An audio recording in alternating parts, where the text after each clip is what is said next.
Metamorphosis by Franz Kafka. 1. One morning, when Gregor Samsa woke from troubled dreams, he found himself transformed in his bed into a horrible vermin. He lay on his armor-like back, and if he lifted his head a little, he could see his brown belly, slightly domed and divided by arches into stiff sections.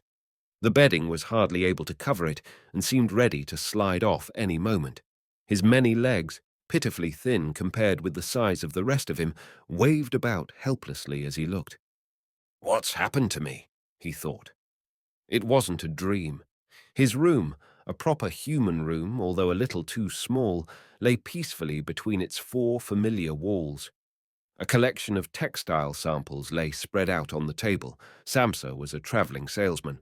And above it there hung a picture that he had recently cut out of an illustrated magazine and housed in a nice gilded frame. It showed a lady fitted out with a fur hat and fur boa who sat upright, raising a heavy fur muff that covered the whole of her lower arm towards the viewer. Gregor then turned to look out the window at the dull weather. Drops of rain could be heard hitting the pane, which made him feel quite sad. How about if I sleep a little bit longer and forget all this nonsense, he thought. But that was something he was unable to do because he was used to sleeping on his right, and in his present state couldn't get into that position. However hard he threw himself onto his right, he always rolled back to where he was. He must have tried it 100 times, shut his eyes so that he wouldn't have to look at the floundering legs, and only stopped when he began to feel a mild, dull pain there that he had never felt before. "Oh God," he thought, "what a strenuous career it is that I've chosen, traveling day in and day out. Doing business like this takes much more effort than doing your own business at home, and on top of that, there's the curse of traveling. Worries about making train connections, bad and irregular food, contact with different people all the time so that you can never get to know anyone or become friendly with them. It can all go to hell." He felt a slight itch up on his belly, pushed himself slowly up on his back towards the headboard so that he could lift his head better, found where the itch was, and saw what it was covered with lots of little white spots which he didn't know what to make of. And when he tried to feel the place with one of his legs, he drew it quickly back, because as soon as he touched it, he was overcome by a cold shudder. He slid back into his former position. "Getting up early all the time," he thought. "It makes you stupid. You've got to get enough sleep. Other traveling salesmen live a life of luxury. For instance, whenever I go back to the guest house during the morning to copy out the contract, these gentlemen are always still sitting there eating their breakfasts. I ought to just try that with my boss. I'd get kicked out on the spot. But who knows? Maybe that would be the best thing for me. If I didn't have my parents to think about, I'd have given in my notice a long time ago. I'd have gone up to the boss and told him just what I think, tell him everything I would, let him know just what I feel. He'd fall right off his desk. And it's a funny sort of business to be sitting up there at your desk, talking down at your subordinates from up there, especially when you have to go right up close because the boss is hard of hearing. Well, there's still some hope. Once I've got the money together to pay off my parents' debt to him, another 5 or 6 years, I suppose, that's definitely what I'll do. That's when I'll make the big change. First of all, though, I've got to get up. My train leaves at 5. And he looked over at the alarm clock, ticking on the chest of drawers. God in heaven, he thought. It was 6:30, and the hands were quietly moving forwards. It was even later than 7:30, more like 7:15. Had the alarm clock not rung? He could see from the bed that it had been set for 4 o'clock as it should have been. It certainly must have rung. Yes, but was it possible to quietly sleep through that furniture-rattling noise? True, he had not slept peacefully, but probably all the more deeply because of that. What should he do now? The next train went at 7. If he were to catch that, he would have to rush like mad, and the collection of samples was still not packed, and he did not at all feel particularly fresh and lively. And even if he did catch the train, he would not avoid his boss's anger, as the office assistant would have been there to see the 5 o'clock train go. He would have put in his report about Gregor's not being there a long time ago. The office assistant was the boss's man. spineless and with no understanding. What about if he reported sick? But that would be extremely strained and suspicious, as in 5 years of service, Gregor had never once yet been ill. His boss would certainly come round with the doctor from the medical insurance company, accuse his parents of having a lazy son, and accept the doctor's recommendation not to make any claim, as the doctor believed that no one was ever ill, but that many were work shy. And what's more, would he have been entirely wrong in this case? Gregor did, in fact, apart from excessive sleepiness after sleeping for so long, feel completely well, and even felt much hungrier than usual. He was still hurriedly thinking all this through, unable to decide to get out of the bed, when the clock struck 7:15. There was a cautious knock at the door near his head. "Gregor," somebody called. It was his mother. "It's 7:15. Didn't you want to go somewhere?" That gentle voice. Gregor was shocked when he heard his own voice answering. It could hardly be recognized as the voice he had had before. As if from deep inside him there was a painful and uncontrollable squeaking mixed in with it. The words could be made out at first, but then there was a sort of echo which made them unclear, leaving the hearer unsure whether he had heard properly or not. Gregor had wanted to give a full answer and explain everything, but in the circumstances contented himself with saying, "Yes, mother. Yes, thank you. I'm getting up now." The change in Gregor's voice probably could not be noticed outside through the wooden door, as his mother was satisfied with this explanation and shuffled away. But this short conversation made the other members of the family aware that Gregor, against their expectations, was still at home, and soon his father came knocking at one of the side doors, gently, but with his fist. "Gregor! Gregor!" he called. "What's wrong?" And after a short while he called again with a warning deepness in his voice. "Gregor! Gregor!" At the other side door, his sister came plaintively. "Gregor, aren't you well? Do you need anything?" Gregor answered to both sides. "I'm ready now," making an effort to remove all the strangeness from his voice by enunciating very carefully and putting long pauses between each individual word. His father went back to his breakfast, but his sister whispered, "Gregor, open the door, I beg of you." Gregor, however, had no thought of opening the door, and instead congratulated himself for his cautious habit, acquired from his travelling, of locking all doors at night, even when he was at home. The first thing he wanted to do was to get up in peace without being disturbed, to get dressed, and most of all to have his breakfast. Only then would he consider what to do next, as he was well aware that he would not bring his thoughts to any sensible conclusions by lying in bed. He remembered that he had often felt a slight pain in bed, perhaps caused by lying awkwardly, but that had always turned out to be pure imagination, and he wondered how his imaginings would slowly resolve themselves today. He did not have the slightest doubt that the change in his voice was nothing more than the first sign of a serious cold, which was an occupational hazard for travelling salesmen. It was a simple matter to throw off the covers. He only had to blow himself up a little, and they fell off by themselves. But it became difficult after that, especially as he was so exceptionally broad. He would have used his arms and his hands to push himself up, but instead of them, he only had all those little legs continuously moving in different directions, and which he was moreover unable to control. If he wanted to bend one of them, then that was the first one that would stretch itself out.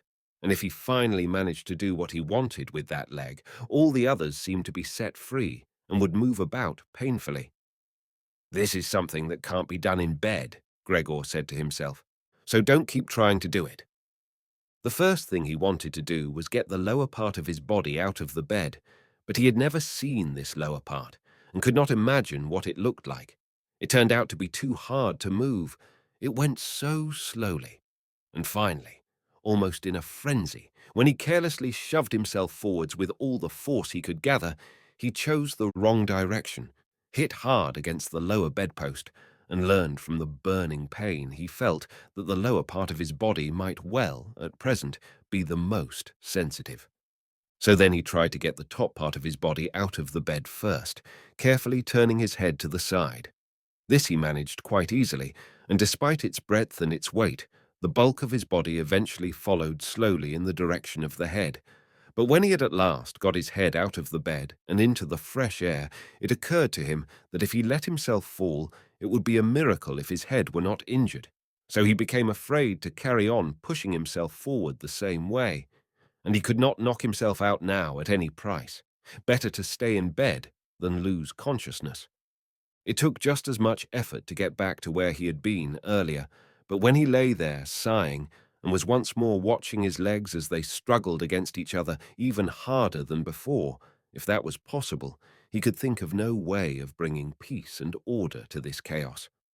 He told himself once more that it was not possible for him to stay in bed, and that the most sensible thing to do would be to get free of it in whatever way he could at whatever sacrifice. At the same time, though, he did not forget to remind himself that calm consideration was much better than rushing to desperate conclusions. At times like this, he would direct his eyes to the window and look out as clearly as he could. But unfortunately, even the other side of the narrow street was enveloped in morning fog, and the view had little confidence or cheer to offer him. 7 o'clock already, he said to himself when the clock struck again. 7 o'clock, and there's still a fog like this. And he lay there quietly a while longer, breathing lightly, as if he perhaps expected the total stillness to bring things back to their real and natural state. But then he said to himself, before it strikes 7:15, I'll definitely have to have got properly out of bed, and by then somebody will have come round from work to ask what's happened to me as well, as they open up at work before 7 o'clock.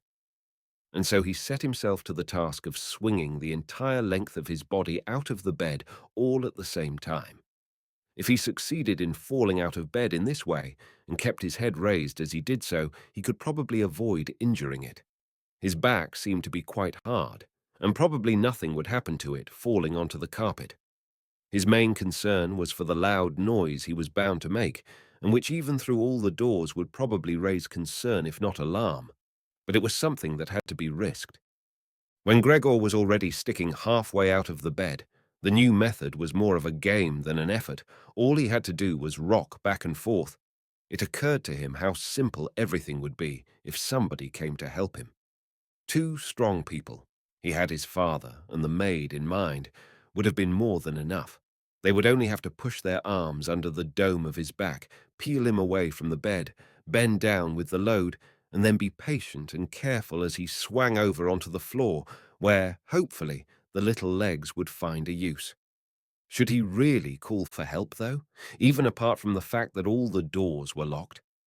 Despite all the difficulty he was in, he could not suppress a smile at this thought. After a while, he had already moved so far across that it would have been hard for him to keep his balance if he rocked too hard. The time was now 7:10, and he would have to make a final decision very soon. Then there was a ring at the door of the flat. That'll be someone from work, he said to himself, and froze very still, although his little legs only became all the more lively as they danced around. For a moment, everything remained quiet. They're not opening the door, Gregor said to himself, caught in some nonsensical hope. But then, of course, the maid's firm steps went to the door as ever, and opened it. Gregor only needed to hear the visitor's first words of greeting, and he knew who it was, the chief clerk himself. Why did Gregor have to be the only one condemned to work for a company where they immediately became highly suspicious at the slightest shortcoming? Were all employees, every one of them, louts? Was there not one of them who was faithful and devoted, who would go so mad with pangs of conscience that he couldn't get out of bed if he didn't spend at least a couple of hours in the morning on company business? Was it really not enough to let one of the trainees make inquiries, assuming inquiries were even necessary? Did the chief clerk have to come himself? And did they have to show the whole innocent family that this was so suspicious that only the chief clerk could be trusted to have the wisdom to investigate it? And more because these thoughts had made him upset than through any proper decision, he swung himself with all his force out of the bed. There was a loud thump, but it wasn't really a loud noise. His fall was softened a little by the carpet, and Gregor's back was also more elastic than he had thought, which made the sound muffled and not too noticeable. He had not held his head carefully enough, though, and hit it as he fell. Annoyed and in pain, he turned it and rubbed it against the carpet. "Something's fallen down in there," said the chief clerk in the room on the left. Gregor tried to imagine whether something of the sort that had happened to him today could ever happen to the chief clerk too. You had to concede that it was possible. But as if in gruff reply to this question, the chief clerk's firm footsteps in his highly polished boots could now be heard in the adjoining room. From the room on his right, Gregor's sister whispered to him to let him know. "Gregor, the chief clerk is here." "Yes, I know," said Gregor to himself, but without daring to raise his voice loud enough for his sister to hear him. "Gregor," said his father now from the room to his left, "the chief clerk has come round and wants to know why you didn't leave on the early train. We don't know what to say to him. And anyway, he wants to speak to you personally. So please open up this door. I'm sure he'll be good enough to forgive the untidiness of your room." Then the chief clerk called, "Good morning, Mr. Samsa." "He isn't well," said his mother to the chief clerk, while his father continued to speak through the door. "He isn't well. Please believe me. Why else would Gregor have missed a train? The lad only ever thinks about the business. It nearly makes me cross the way he never goes out in the evenings. He's been in town for a week now, but stayed home every evening. He sits with us in the kitchen and just reads the paper or studies train timetables. His idea of relaxation is working with his fretsaw. He's made a little frame, for instance. It only took him 2 or 3 evenings. You'll be amazed how nice it is. It's hanging up in his room. You'll see it as soon as Gregor opens the door. Anyway, I'm glad you're here. We wouldn't have been able to get Gregor to open the door by ourselves. He's so stubborn, and I'm sure he isn't well. He said this morning that he is, but he isn't." "I'll be there in a moment," said Gregor slowly and thoughtfully, but without moving so that he would not miss any word of the conversation. "Well, I can't think of any other way of explaining it, Mrs. Samsa," said the chief clerk. "I hope it's nothing serious. But on the other hand, I must say that if we people in commerce ever become slightly unwell, then, fortunately or unfortunately as you like, we simply have to overcome it because of business considerations." "Can the chief clerk come in to see you now then?" asked his father impatiently, knocking at the door again. "No," said Gregor. In the room on his right, there followed a painful silence. In the room on his left, his sister began to cry. So why did his sister not go and join the others? She had probably only just got up and had not even begun to get dressed. And why was she crying? Was it because he had not got up and had not let the chief clerk in, because he was in danger of losing his job, and if that happened, his boss would once more pursue their parents with the same demands as before? There was no need to worry about things like that yet. Gregor was still there and had not the slightest intention of abandoning his family.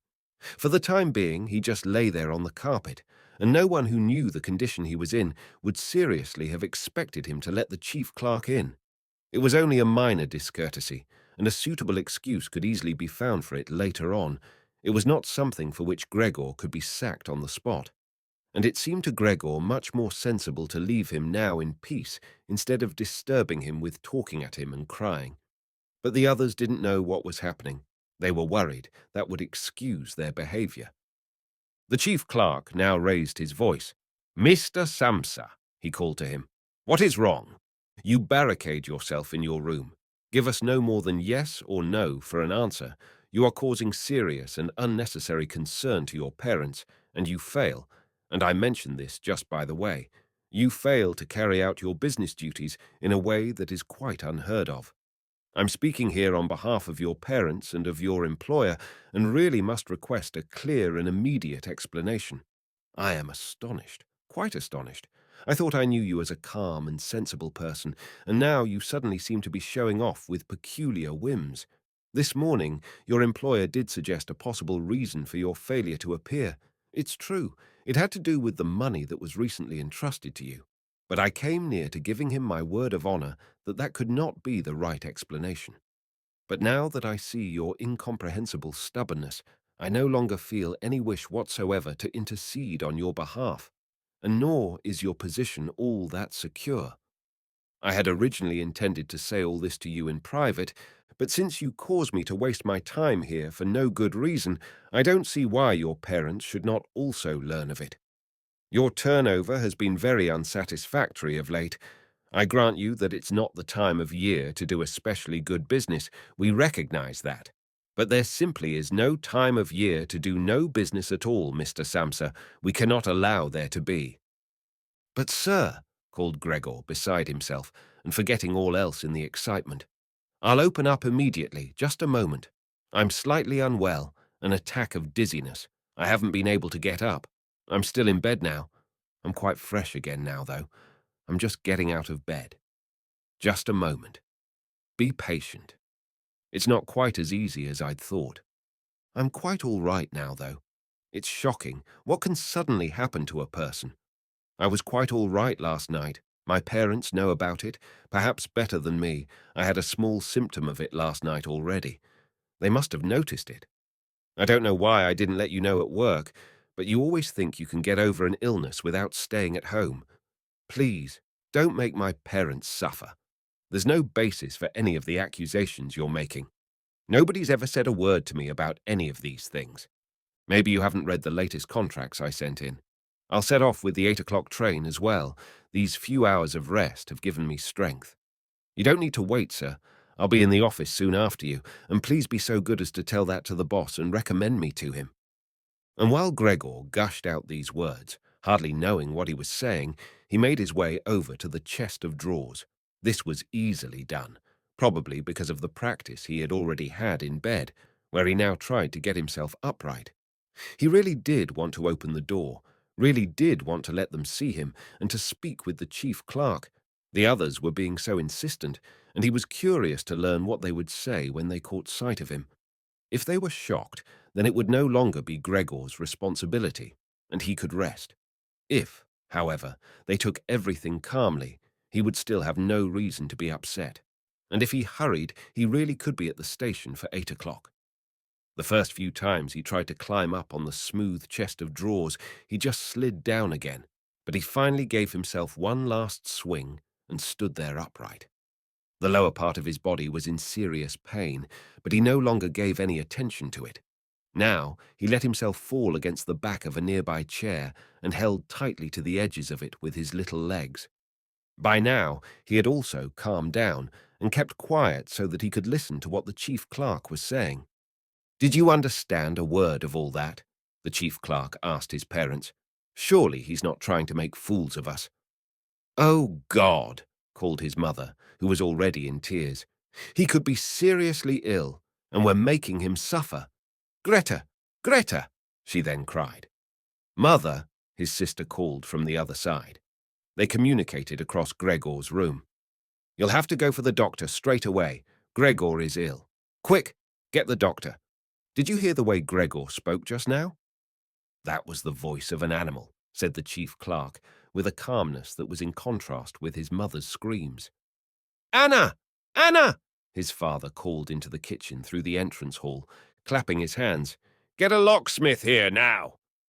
And the two girls, their skirts swishing, immediately ran out through the hall, wrenching open the front door of the flat as they went. How had his sister managed to get dressed so quickly? There was no sound of the door banging shut again. They must have left it open. People often do in homes where something awful has happened. Gregor, in contrast, had become much calmer. So they couldn't understand his words anymore, although they seemed clear enough to him, clearer than before. Perhaps his ears had become used to the sound. They had realized, though, that there was something wrong with him, and were ready to help. The first response to his situation had been confident and wise, and that made him feel better. He felt that he had been drawn back in among people, and from the doctor and the locksmith he expected great and surprising achievements, although he did not really distinguish one from the other. Whatever was said next would be crucial, so in order to make his voice as clear as possible, he coughed a little, but taking care to do this not too loudly, as even this might well sound different from the way that a human coughs, and he was no longer sure he could judge this for himself. Meanwhile, it had become very quiet in the next room. Perhaps his parents were sat at the table whispering with the chief clerk, or perhaps they were all pressed against the door and listening. Gregor slowly pushed his way over to the door with the chair. Once there, he let go of it and threw himself onto the door, holding himself upright against it, using the adhesive on the tips of his legs. He rested there a little while to recover from the effort involved and then set himself to the task of turning the key in the lock with his mouth. He seemed, unfortunately, to have no proper teeth. How was he, then, to grasp the key? But the lack of teeth was, of course, made up for with a very strong jaw. Using the jaw, he really was able to start the key turning, ignoring the fact that he must have been causing some kind of damage as a brown fluid came from his mouth, flowed over the key, and dripped onto the floor. "Listen," said the chief clerk in the next room. "He's turning the key." Gregor was greatly encouraged by this, but they all should have been calling to him, his father and his mother too. "Well done, Gregor," they should have cried. "Keep at it. Keep hold of the lock." And with the idea that they were all excitedly following his efforts, he bit on the key with all his strength, paying no attention to the pain he was causing himself. As the key turned round, he turned around the lock with it, only holding himself upright with his mouth, and hung onto the key or pushed it down again with the whole weight of his body as needed. The clear sound of the lock as it snapped back was Gregor's sign that he could break his concentration. And as he regained his breath, he said to himself, "So, I didn't need the locksmith after all." Then he lay his head on the handle of the door to open it completely. Because he had to open the door in this way, it was already wide open before he could be seen. He had first to slowly turn himself around one of the double doors, and he had to do it very carefully if he did not want to fall flat on his back before entering the room. He was still occupied with this difficult movement, unable to pay attention to anything else, when he heard the chief clerk exclaim aloud, "Oh!" which sounded like the soughing of the wind. Now he also saw him. He was the nearest to the door, his hand pressed against his open mouth and slowly retreating as if driven by a steady and invisible force. Gregor's mother, her hair still dishevelled from bed despite the chief clerk's being there, looked at his father. Then she unfolded her arms, took 2 steps forward towards Gregor, and sank down onto the floor into her skirts that spread themselves out around her as her head disappeared down onto her breast. His father looked hostile and clenched his fists as if wanting to knock Gregor back into his room. Then he looked uncertainly round the living room, covered his eyes with his hands, and wept so that his powerful chest shook. So Gregor did not go into the room, but leant against the inside of the other door, which was still held, bolted in place. In this way, only half of his body could be seen, along with his head above it, which he leant over to one side as he peered out at the others. Meanwhile, the day had become much lighter. Part of the endless grey-black building on the other side of the street, which was a hospital, could be seen quite clearly with the austere and regular line of windows piercing its facade. The rain was still falling, now throwing down large individual droplets which hit the ground one at a time. The washing up from breakfast lay on the table. There was so much of it because for Gregor's father, breakfast was the most important meal of the day, and he would stretch it out for several hours as he sat reading a number of different newspapers. On the wall exactly opposite, there was a photograph of Gregor when he was a lieutenant in the army, his sword in his hand and a carefree smile on his face as he called forth respect for his uniform and bearing. The door to the entrance hall was open, and as the front door of the flat was also open, he could see onto the landing and the stairs where they began their way down below. "Now then," said Gregor, well aware that he was the only one to have kept calm.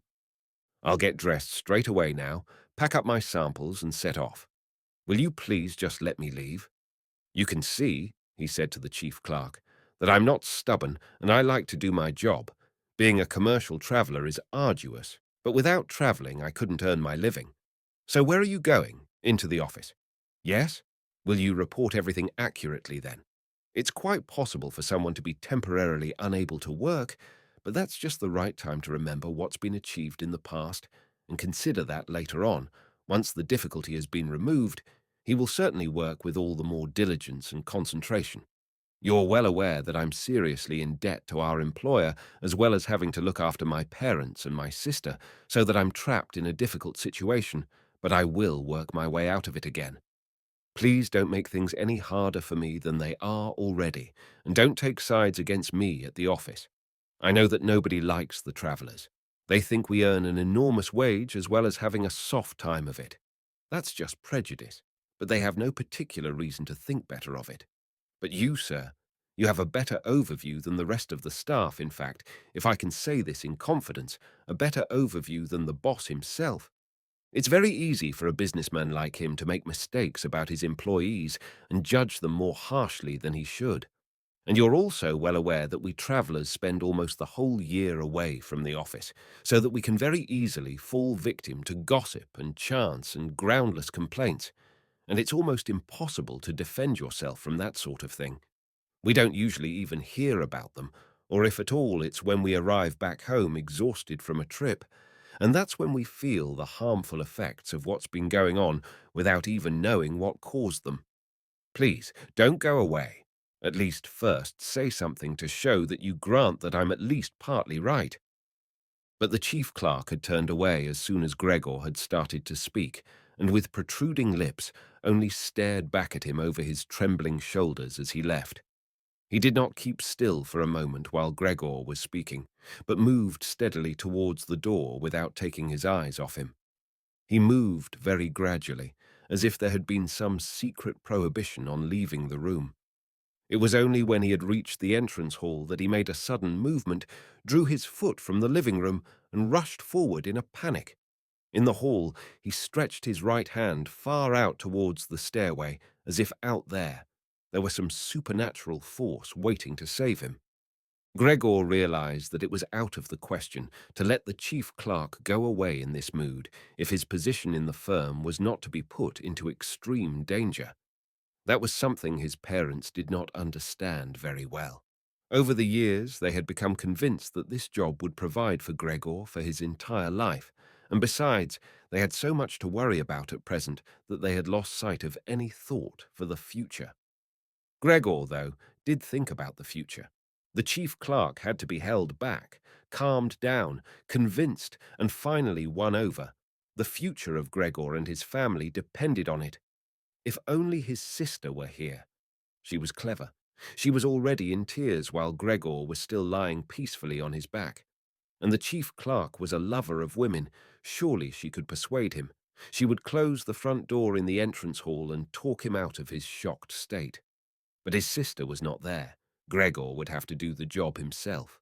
And without considering that he still was not familiar with how well he could move about in his present state, or that his speech still might not, or probably would not, be understood, he let go of the door, pushed himself through the opening, tried to reach the chief clerk on the landing who, ridiculously, was holding on to the banister with both hands, but Gregor fell immediately over, and with a little scream as he sought something to hold on to, landed on his numerous little legs.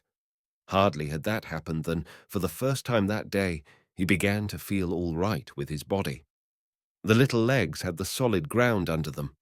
To his pleasure, they did exactly as he told them. They were even making the effort to carry him where he wanted to go, and he was soon believing that all his sorrows would soon be finally at an end. He held back the urge to move, but swayed from side to side as he crouched there on the floor. His mother was not far away in front of him, and seemed, at first, quite engrossed in herself. But then she suddenly jumped up with her arms outstretched, and her fingers spread, shouting, "Help! For pity's sake, help!" The way she held her head suggested she wanted to see Gregor better, but the unthinking way she was hurrying backwards showed that she did not. She had forgotten that the table was behind her with all the breakfast things on it. When she reached the table, she sat quickly down on it without knowing what she was doing, without even seeming to notice that the coffee pot had been knocked over and a gush of coffee was pouring down onto the carpet. "Mother, mother," said Gregor gently, looking up at her. He had completely forgotten the chief clerk for the moment, but could not help himself snapping in the air with his jaws at the sight of the flow of coffee. That set his mother screaming anew. She fled from the table and into the arms of his father as he rushed towards her. Gregor, though, had no time to spare for his parents now. The chief clerk had already reached the stairs. With his chin on the banister, he looked back for the last time. Gregor made a run for him. He wanted to be sure of reaching him. The chief clerk must have expected something, as he leapt down several steps at once and disappeared, his shouts resounding all around the staircase. The flight of the chief clerk seemed, unfortunately, to put Gregor's father into a panic as well. Until then, he had been relatively self-controlled, but now, instead of running after the chief clerk himself, or at least not impeding Gregor as he ran after him, Gregor's father seized the chief clerk's stick in his right hand. The chief clerk had left it behind on a chair, along with his hat and overcoat, picked up a large newspaper from the table with his left, and used them to drive Gregor back into his room, stamping his foot at him as he went. Gregor's appeals to his father were of no help. His appeals were simply not understood. However much he humbly turned his head, his father merely stamped his foot all the harder. Across the room, despite the chilly weather, Gregor's mother had pulled open a window, leant far out of it, and pressed her hands to her face. A strong draught of air flew in from the street towards the stairway. The curtains flew up. The newspapers on the table fluttered, and some of them were blown onto the floor. Nothing would stop Gregor's father as he drove him back, making hissing noises at him like a wild man. Gregor had never had any practice in moving backwards and was only able to go very slowly. If Gregor had only been allowed to turn round, he would have been back in his room straight away. But he was afraid that if he took the time to do that, his father would become impatient, and there was the threat of a lethal blow to his back or head from the stick in his father's hand any moment. Eventually, though, Gregor realized that he had no choice as he saw, to his disgust, that he was quite incapable of going backwards in a straight line. So he began, as quickly as possible, and with frequent anxious glances at his father, to turn himself round. It went very slowly, but perhaps his father was able to see his good intentions, as he did nothing to hinder him. In fact, now and then he used the tip of his stick to give directions from a distance as to which way to turn. If only his father would stop that unbearable hissing. It was making Gregor quite confused. When he had nearly finished turning round, still listening to that hissing, he made a mistake and turned himself back a little the way he had just come. He was pleased when he finally had his head in front of the doorway, but then saw that it was too narrow, and his body was too broad to get through it without further difficulty. In his present mood, it obviously did not occur to his father to open the other of the double doors so that Gregor would have enough space to get through. He was merely fixed on the idea that Gregor should be got back into his room as quickly as possible. Nor would he ever have allowed Gregor the time to get himself upright as preparation for getting through the doorway. What he did, making more noise than ever, was to drive Gregor forwards all the harder, as if there had been nothing in the way. It sounded to Gregor as if there was now more than one father behind him. It was not a pleasant experience, and Gregor pushed himself into the doorway without regard for what might happen. One side of his body lifted itself. He lay at an angle in the doorway. One flank scraped on the white door and was painfully injured, leaving vile brown flecks on it. Soon he was stuck fast and would not have been able to move at all by himself. The little legs along one side hung quivering in the air, while those on the other side were pressed painfully against the ground. Then his father gave him a hefty shove from behind which released him from where he was held and sent him flying and heavily bleeding deep into his room. The door was slammed shut with the stick. Then, finally, all was quiet. 2. It was not until it was getting dark that evening that Gregor awoke from his deep and coma-like sleep. He would have woken soon afterwards anyway, even if he hadn't been disturbed, as he had had enough sleep and felt fully rested. but he had the impression that some hurried steps and the sound of the door leading into the front room being carefully shut had woken him. The light from the electric street lamps shone palely here and there onto the ceiling and tops of the furniture, but down below, where Gregor was, it was dark. He pushed himself over to the door, feeling his way clumsily with his antenna, of which he was now beginning to learn the value, in order to see what had been happening there. The whole of his left side seemed like one painfully stretched scar, and he limped badly on his 2 rows of legs. One of the legs had been badly injured in the events of that morning. It was nearly a miracle that only one of them had been, and dragged along lifelessly. It was only when he had reached the door that he realized what it actually was that had drawn him over to it. It was the smell of something to eat. By the door, there was a dish filled with sweetened milk, with little pieces of white bread floating in it. He was so pleased he almost laughed, as he was even hungrier than he had been that morning, and immediately dipped his head into the milk, nearly covering his eyes with it. But he soon drew his head back again in disappointment.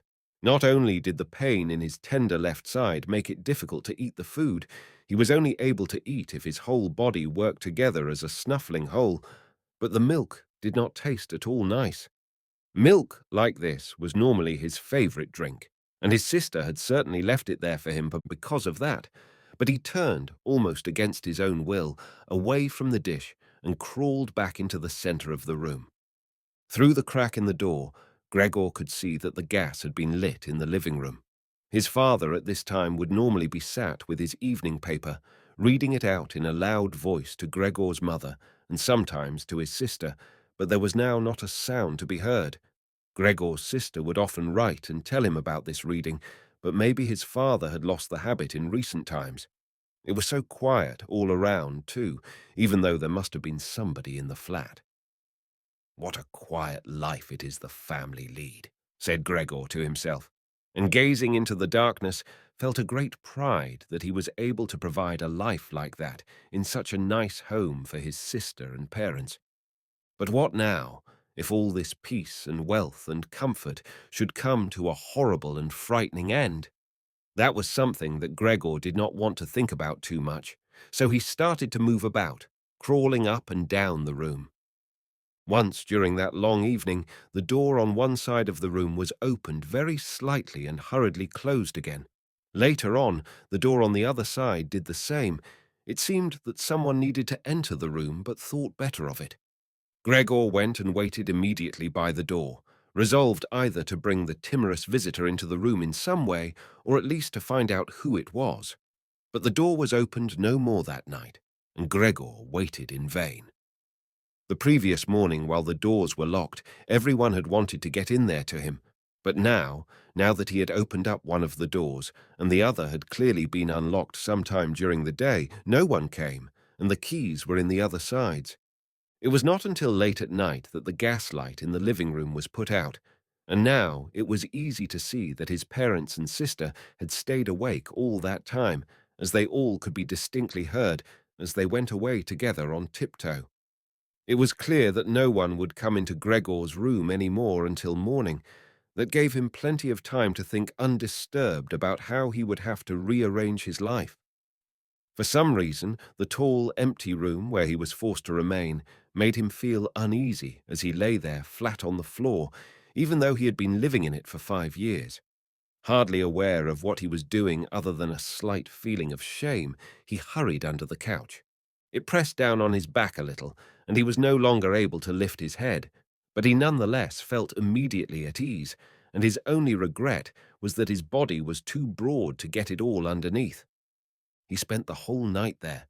Some of the time he passed in a light sleep, although he frequently woke from it in alarm because of his hunger, and some of the time was spent in worries and vague hopes, which, however, always led to the same conclusion.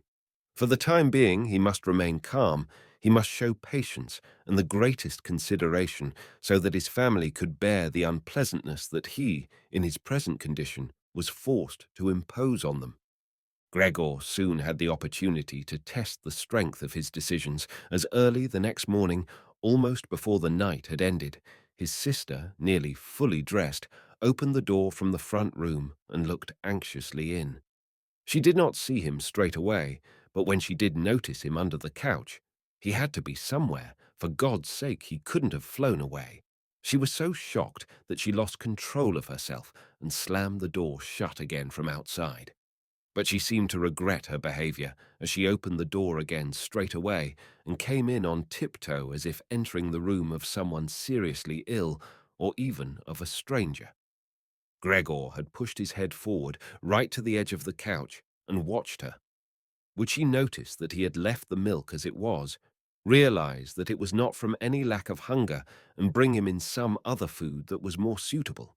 If she didn't do it herself, he would rather go hungry than draw her attention to it, although he did feel a terrible urge to rush forward from under the couch, throw himself at his sister's feet, and beg her for something good to eat.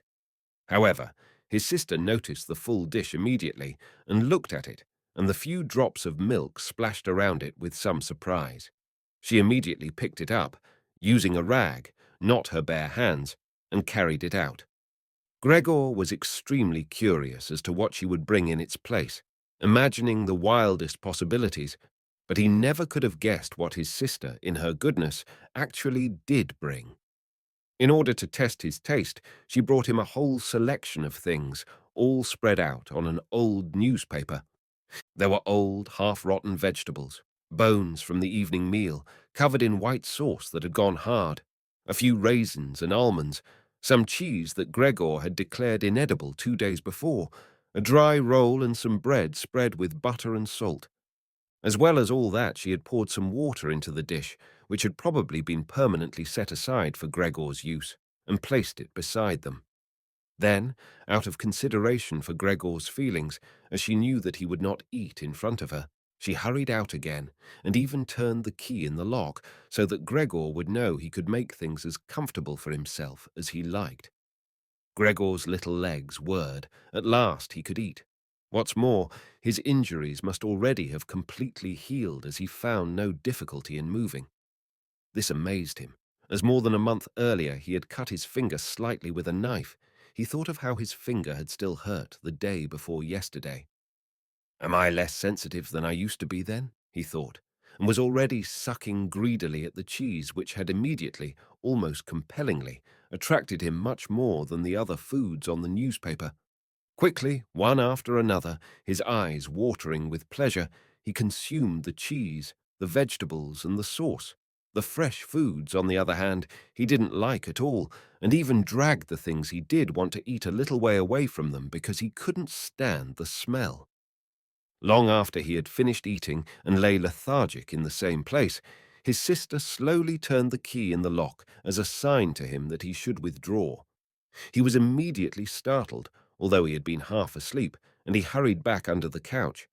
But he needed great self-control to stay there, even for the short time that his sister was in the room, as eating so much food had rounded out his body a little, and he could hardly breathe in that narrow space. Half suffocating, he watched with bulging eyes as his sister unself-consciously took a broom and swept up the leftovers, mixing them in with the food he had not even touched at all, as if it could not be used any more. She quickly dropped it all into a bin, closed it with its wooden lid, and carried everything out. She had hardly turned her back before Gregor came out again from under the couch and stretched himself.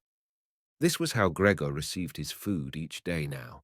Once in the morning, while his parents and the maid were still asleep, and the second time after everyone had eaten their meal at midday, as his parents would sleep for a little while then as well, and Gregor's sister would send the maid away on some errand. Gregor's father and mother certainly did not want him to starve either, but perhaps it would have been more than they could stand to have any more experience of his feeding than being told about it, and perhaps his sister wanted to spare them what distress she could, as they were indeed suffering enough. It was impossible for Gregor to find out what they had told the doctor and the locksmith that first morning to get them out of the flat. As nobody could understand him, nobody, not even his sister, thought that he could understand them, so he had to be content to hear his sister's sighs and appeals to the saints as she moved about his room. It was only later, when she had become a little more used to everything, There was, of course, no question of her ever becoming fully used to the situation, that Gregor would sometimes catch a friendly comment, or at least a comment that could be construed as friendly. "He's enjoyed his dinner today," she might say, when he had diligently cleared away all the food left for him, or if he left most of it, which slowly became more and more frequent, she would often say, sadly, "Now everything's just been left there again."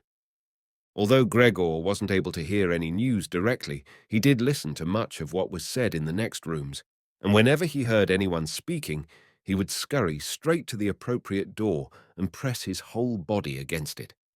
There was seldom any conversation, especially at first, that was not about him in some way, even if only in secret.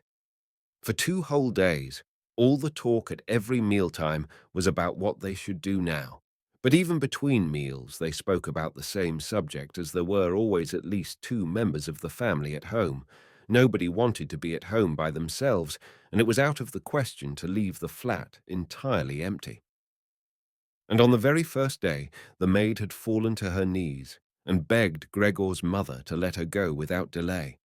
It was not very clear how much she knew of what had happened, but she left within a quarter of an hour, tearfully thanking Gregor's mother for her dismissal as if she had done her an enormous service. She even swore emphatically not to tell anyone the slightest about what had happened, even though no one had asked that of her. Now Gregor's sister also had to help his mother with the cooking, although that was not so much bother as no one ate very much. Gregor often heard how one of them would unsuccessfully urge another to eat and receive no more answer than, "No thanks, I've had enough," or something similar. No one drank very much either. His sister would sometimes ask his father whether he would like a beer, hoping for the chance to go and fetch it herself. When his father then said nothing, she would add, so that he would not feel selfish, that she could send the housekeeper for it. But then his father would close the matter with a big, loud no, and no more would be said. Even before the first day had come to an end, his father had explained to Gregor's mother and sister what their finances and prospects were. Now and then he stood up from the table and took some receipt or document from the little cash box he had saved from his business when it had collapsed 5 years earlier. Gregor heard how he opened the complicated lock and then closed it again after he had taken the item he wanted. What he heard his father say was some of the first good news that Gregor heard since he had first been incarcerated in his room. He had thought that nothing at all remained from his father's business, at least he had never told him anything different, and Gregor had never asked him about it anyway. Their business misfortune had reduced the family to a state of total despair, and Gregor's only concern at that time had been to arrange things so that they could all forget about it as quickly as possible. So then he started working especially hard, with a fiery vigor that raised him from a junior salesman to a traveling representative almost overnight, bringing with it the chance to earn money in quite different ways. Gregor converted his success at work straight into cash that he could lay on the table at home for the benefit of his astonished and delighted family. They had been good times, and they had never come again, at least not with the same splendor, even though Gregor had later earned so much that he was in a position to bear the costs of the whole family, and did bear them.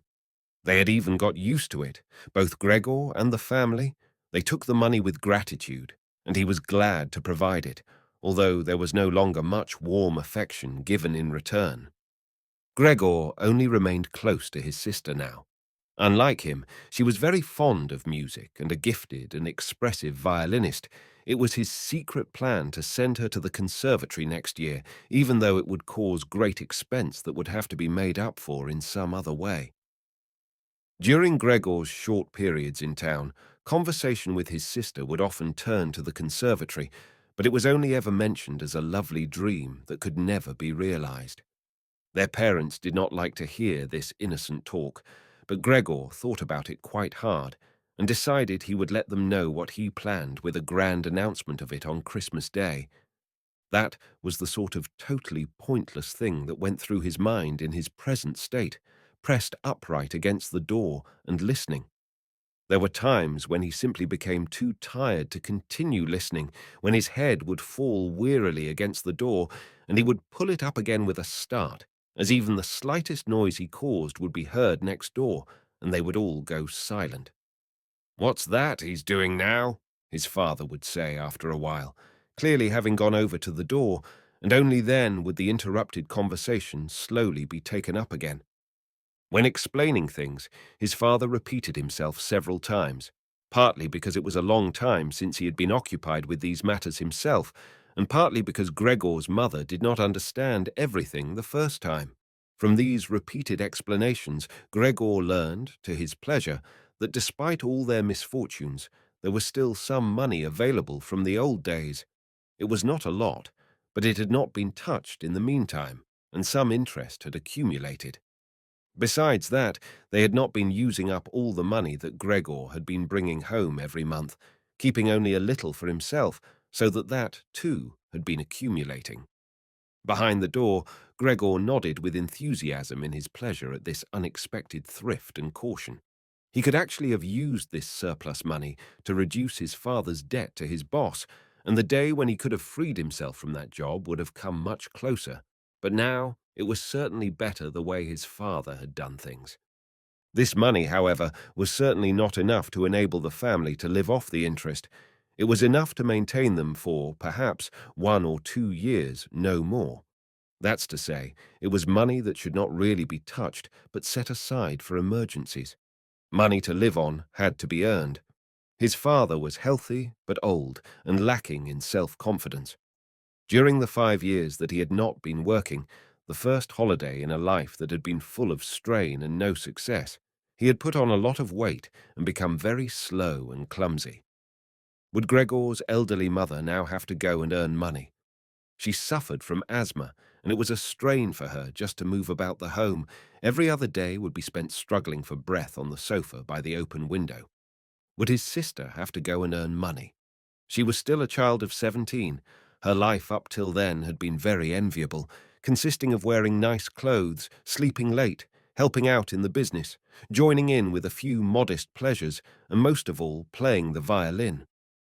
Whenever they began to talk of the need to earn money, Gregor would always first let go of the door and then throw himself onto the cool leather sofa next to it, as he became quite hot with shame and regret.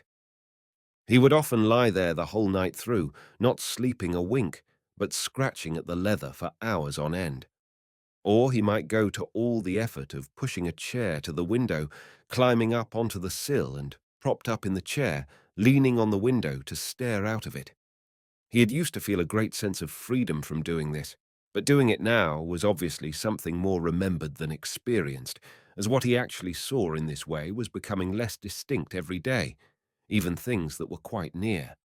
He had used to curse the ever-present view of the hospital across the street, but now he could not see it at all, and if he had not known that he lived in Charlottenstrasse, which was a quiet street despite being in the middle of the city, he could have thought that he was looking out the window at a barren waste, where the grey sky and the grey earth mingled inseparably.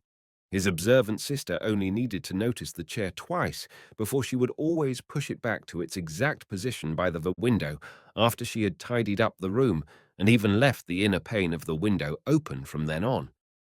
If Gregor had only been able to speak to his sister and thank her for all that she had to do for him, it would have been easier for him to bear it. But as it was, it caused him pain. His sister, naturally, tried as far as possible to pretend there was nothing burdensome about it, and the longer it went on, of course, the better she was able to do so. But as time went by, Gregor was also able to see through it all so much better. It had even become very unpleasant for him now, whenever she entered the room. No sooner had she come in than she would quickly close the door as a precaution, so that no one would have to suffer the view into Gregor's room. Then she would go straight to the window and pull it hurriedly open, almost as if she were suffocating. Even if it was cold, she would stay at the window breathing deeply for a little while. She would alarm Gregor twice a day with this running about and noise-making. He would stay under the couch, shivering the whole while, knowing full well that she would certainly have liked to spare him this ordeal, but it was impossible for her to be in the same room with him with the windows closed. One day, about a month after Gregor's transformation, when his sister no longer had any particular reason to be shocked at his appearance, she came into the room a little earlier than usual and found him still staring out the window, motionless, and just where he would be most horrible. In itself, his sister's not coming into the room would have been no surprise for Gregor, as it would have been difficult for her to immediately open the window while he was still there, but not only did she not come in, she went straight back and closed the door behind her. A stranger would have thought he had threatened her and tried to bite her. Gregor went straight to hide himself under the couch, of course, but he had to wait until midday before his sister came back, and she seemed much more uneasy than usual. It made him realize that she still found his appearance unbearable and would continue to do so. She probably even had to overcome the urge to flee when she saw the little bit of him that protruded from under the couch. One day, in order to spare her even this sight, he spent 4 hours carrying the bedsheet over to the couch on his back and arranged it so that he was completely covered, and his sister would not be able to see him even if she bent down. If she did not think this sheet was necessary, then all she had to do was take it off again, as it was clear enough that it was no pleasure for Gregor to cut himself off so completely. She left the sheet where it was. Gregor even thought he glimpsed a look of gratitude one time when he carefully looked out from under the sheet to see how his sister liked the new arrangement. For the first 14 days, Gregor's parents could not bring themselves to come into the room to see him.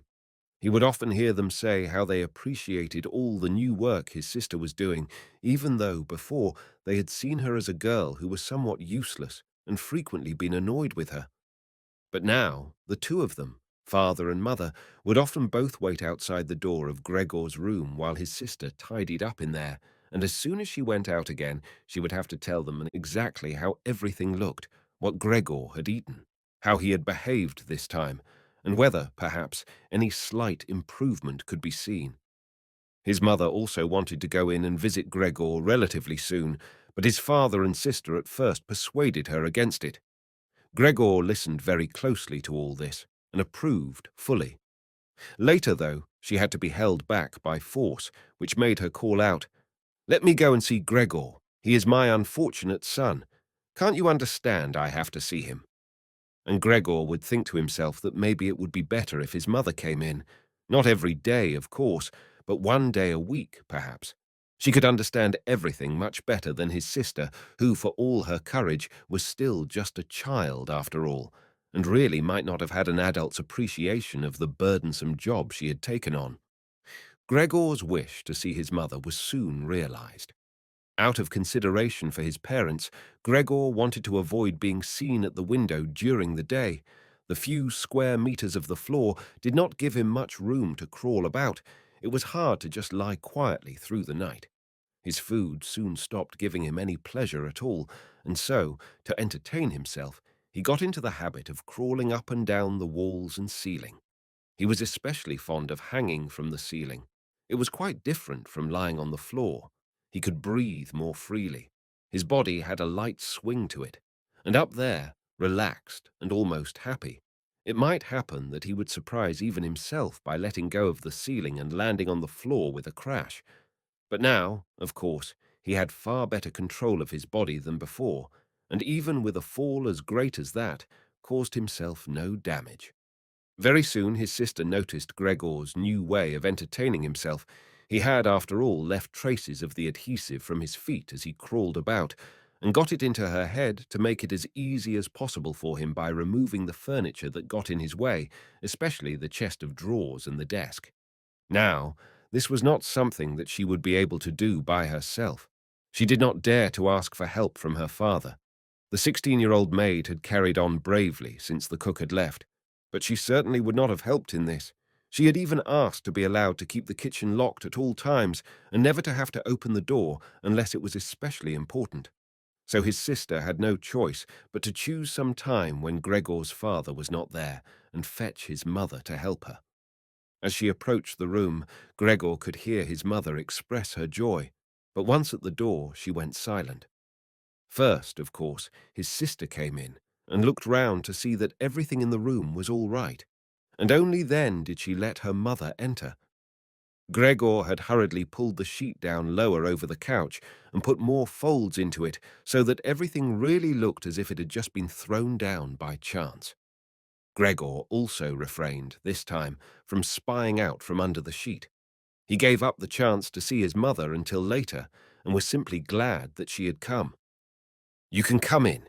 He can't be seen," said his sister, obviously leading her in by the hand. The old chest of drawers was too heavy for a pair of feeble women to be heaving about, but Gregor listened as they pushed it from its place, his sister always taking on the heaviest part of the work for herself and ignoring her mother's warnings that she would strain herself. This lasted a very long time. After laboring at it for 15 minutes or more, his mother said it would be better to leave the chest where it was. For one thing, it was too heavy for them to get the job finished before Gregor's father got home, and leaving it in the middle of the room, it would be in his way even more. And for another thing, it wasn't even sure that taking the furniture away would really be any help to him. She thought just the opposite. The sight of the bare walls saddened her right to her heart. And why wouldn't Gregor feel the same way about it? He'd been used to this furniture in his room for a long time, and it would make him feel abandoned to be in an empty room like that. Then, quietly, almost whispering as if wanting Gregor, whose whereabouts she did not know, to hear not even the tone of her voice, as she was convinced that he did not understand her words, she added, "And by taking the furniture away, won't it seem like we're showing that we've given up all hope of improvement and we're abandoning him to cope for himself? I think it'd be best to leave the room exactly the way it was before, so that when Gregor comes back to us again, he'll find everything unchanged and he'll be able to forget the time in between all the easier." Hearing these words from his mother made Gregor realize that the lack of any direct human communication, along with the monotonous life led by the family during these 2 months, must have made him confused. He could think of no other way of explaining to himself why he had seriously wanted his room emptied out. Had he really wanted to transform his room into a cave, a warm room fitted out with the nice furniture he had inherited? That would have let him crawl around unimpeded in any direction, but it would also have let him quickly forget his past when he had still been human. He had come very close to forgetting, and it had only been the voice of his mother, unheard for so long, that had shaken him out of it. Nothing should be removed. Everything had to stay. He could not do without the good influence the furniture had on his condition. And if the furniture made it difficult for him to crawl about mindlessly, that was not a loss, but a great advantage. His sister, unfortunately, did not agree. She had become used to the idea, not without reason, that she was Gregor's spokesman to his parents about the things that concerned him. This meant that his mother's advice now was sufficient reason for her to insist on removing not only the chest of drawers and the desk, as she had thought at first, but all the furniture apart from the all-important couch. It was more than childish perversity, of course, or the unexpected confidence she had recently acquired that made her insist.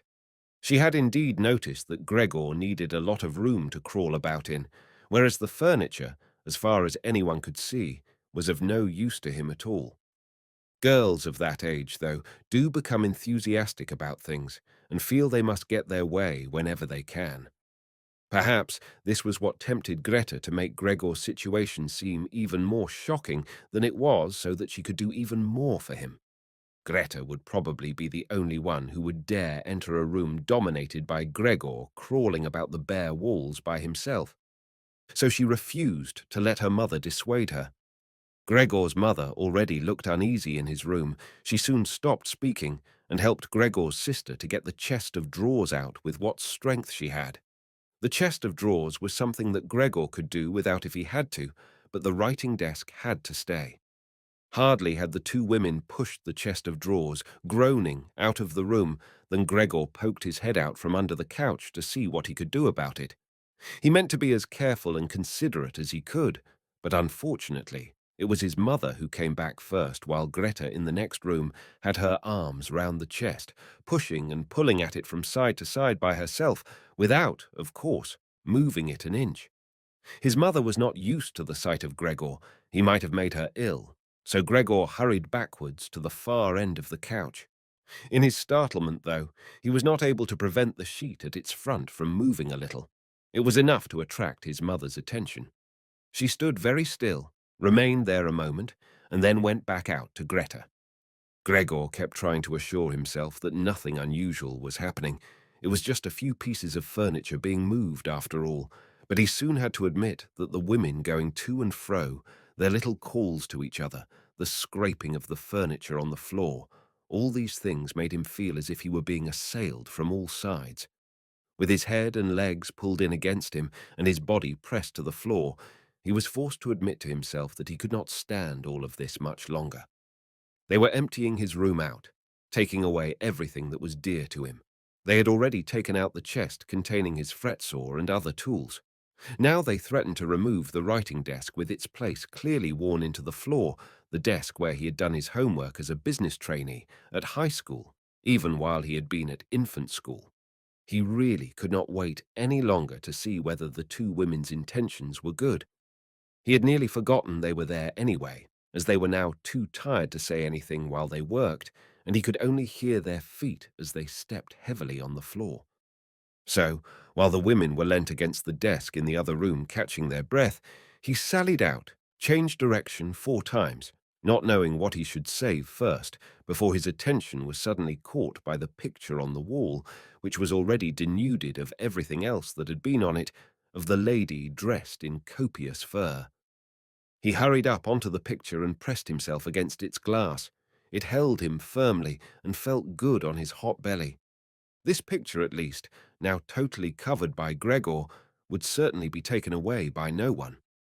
He turned his head to face the door into the living room so that he could watch the women when they came back. They had not allowed themselves a long rest and came back quite soon. Greta had put her arm around her mother and was nearly carrying her. "What shall we take now, then?" said Greta, and looked around. Her eyes met those of Gregor on the wall.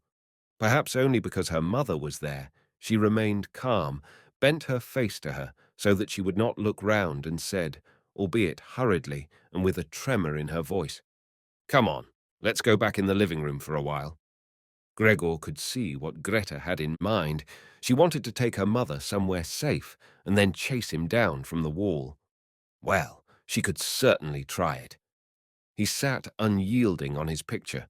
He would rather jump at Greta's face. But Greta's words had made her mother quite worried.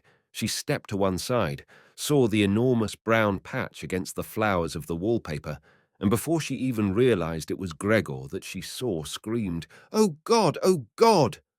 Arms outstretched, she fell onto the couch as if she had given up everything and stayed there immobile. "Gregor!" shouted his sister, glowering at him and shaking her fist. That was the first word she had spoken to him directly since his transformation. She ran into the other room to fetch some kind of smelling salts to bring her mother out of her faint. Gregor wanted to help too. He could save his picture later, although he stuck fast to the glass and had to pull himself off by force. Then he too ran into the next room, as if he could advise his sister like in the old days. But he had to just stand behind her, doing nothing. She was looking into various bottles. He startled her when she turned round. A bottle fell to the ground and broke. A splinter cut Gregor's face. Some kind of caustic medicine splashed all over him. Now, without delaying any longer, Greta took hold of all the bottles she could and ran with them in to her mother. She slammed the door shut with her foot. So now Gregor was shut out from his mother, who, because of him, might be near to death. He could not open the door if he did not want to chase his sister away, and she had to stay with his mother. There was nothing for him to do but wait, and, oppressed with anxiety and self-reproach, he began to crawl about. He crawled over everything, walls, furniture, ceiling, and finally, in his confusion, as the whole room began to spin around him, he fell down into the middle of the dinner table. He lay there for a while, numb and immobile. All around him it was quiet. Maybe that was a good sign. Then there was someone at the door. The maid, of course, had locked herself in her kitchen so that Greta would have to go and answer it. His father had arrived home. "What's happened?" were his first words. Greta's appearance must have made everything clear to him. She answered him with subdued voice and openly pressed her face into his chest. "Mother's fainted, but she's better now. Gregor got out." "Just as I expected," said his father. "Just as I always said. But you women wouldn't listen, would you?" It was clear to Gregor that Greta had not said enough, and that his father took it to mean that something bad had happened, that he was responsible for some act of violence. That meant Gregor would now have to try to calm his father, as he did not have the time to explain things to him, even if that had been possible. So he fled to the door of his room and pressed himself against it so that his father, when he came in from the hall, could see straight away that Gregor had the best intentions and would go back into his room without delay, that it would not be necessary to drive him back, but that they had only to open the door, and he would disappear. His father, though, was not in the mood to notice subtleties like that. "Ah!" he shouted as he came in, sounding as if he were both angry and glad at the same time. Gregor drew his head back from the door and lifted it towards his father.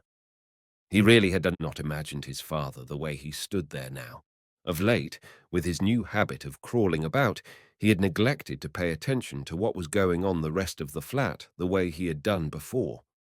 He really ought to have expected things to have changed, but still, was that really his father?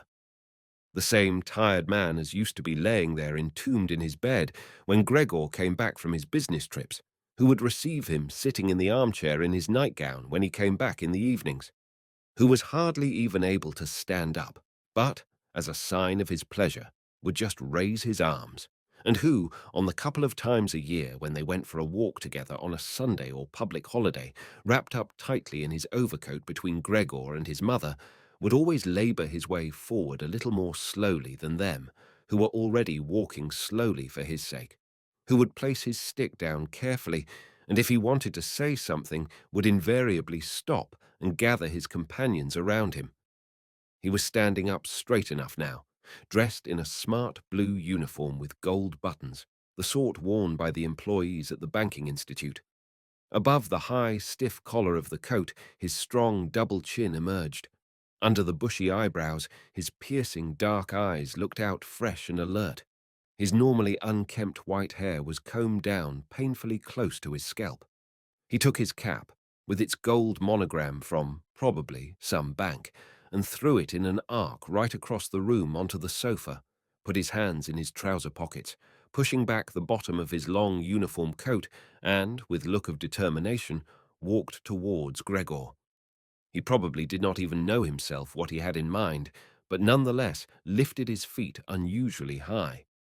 Gregor was amazed at the enormous size of the soles of his boots, but wasted no time with that. He knew full well, right from the first day of his new life, that his father thought it necessary to always be extremely strict with him. And so he ran up to his father, stopped when his father stopped, scurried forwards again when he moved, even slightly. In this way, they went round the room several times without anything decisive happening, without even giving the impression of a chase, as everything went so slowly. Gregor remained all this time on the floor, largely because he feared his father might see it as especially provoking if he fled onto the wall or ceiling.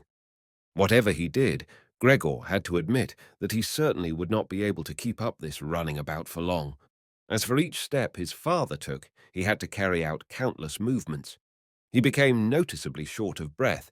Even in his earlier life, his lungs had not been very reliable. Now, as he lurched about in his efforts to muster all the strength he could for running, he could hardly keep his eyes open. His thoughts became too slow for him to think of any other way of saving himself than running. He almost forgot that the walls were there for him to use, although, here, they were concealed behind carefully carved furniture full of notches and protrusions. Then, right beside him, lightly tossed, something flew down and rolled in front of him. It was an apple. Then another one immediately flew at him. Gregor froze in shock. There was no longer any point in running as his father had decided to bombard him. He had filled his pockets with fruit from the bowl on the sideboard, and now, without even taking the time for careful aim, threw one apple after another. These little red apples rolled about on the floor, knocking into each other as if they had electric motors. An apple thrown without much force glanced against Gregor's back and slid off without doing any harm. Another one, however, immediately following it, hit squarely and lodged in his back. Gregor wanted to drag himself away, as if he could remove the surprising, the incredible pain by changing his position, but he felt as if nailed to the spot and spread himself out, all his senses in confusion. The last thing he saw was the door of his room being pulled open. His sister was screaming. His mother ran out in front of her in her blouse, as his sister had taken off some of her clothes after she had fainted to make it easier for her to breathe. She ran to his father, her skirts unfastened and sliding one after another to the ground. Stumbling over the skirts, she pushed herself to his father, her arms around him, uniting herself with him totally. Now Gregor lost his ability to see anything, her hands behind his father's head, begging him to spare Gregor's life. 3. No one dared to remove the apple lodged in Gregor's flesh, so it remained there as a visible reminder of his injury. He had suffered it there for more than a month, and his condition seemed serious enough to remind even his father that Gregor, despite his current sad and revolting form, was a family member who could not be treated as an enemy. On the contrary, as a family there was a duty to swallow any revulsion for him and to be patient, just to be patient. Because of his injuries, Gregor had lost much of his mobility, probably permanently. He had been reduced to the condition of an ancient invalid, and it took him long, long minutes to crawl across his room. Crawling over the ceiling was out of the question, but this deterioration in his condition was fully, in his opinion, made up for by the door to the living room being left open every evening. He got into the habit of closely watching it for 1 or 2 hours before it was opened, and then, lying in the darkness of his room where he could not be seen from the living room, he could watch the family in the light of the dinner table and listen to their conversation, with everyone's permission, in a way, and thus quite differently from before. They no longer held the lively conversations of earlier times, of course, the ones that Gregor always thought about with longing when he was tired and getting into the damp bed in some small hotel room. All of them were usually very quiet nowadays. Soon after dinner, his father would go to sleep in his chair. His mother and sister would urge each other to be quiet. His mother, bent deeply under the lamp, would sew fancy underwear for a fashion shop. His sister, who had taken a sales job, learned shorthand and French in the evenings so that she might be able to get a better position later on. Sometimes his father would wake up and say to Gregor's mother, "You're doing so much sewing again today," as if he did not know that he had been dozing, and then he would go back to sleep again while mother and sister would exchange a tired grin. With a kind of stubbornness, Gregor's father refused to take his uniform off even at home. While his nightgown hung unused on its peg, Gregor's father would slumber where he was, fully dressed, as if always ready to serve and expecting to hear the voice of his superior, even here. The uniform had not been new to start with, but as a result of this, it slowly became even shabbier despite the efforts of Gregor's mother and sister to look after it.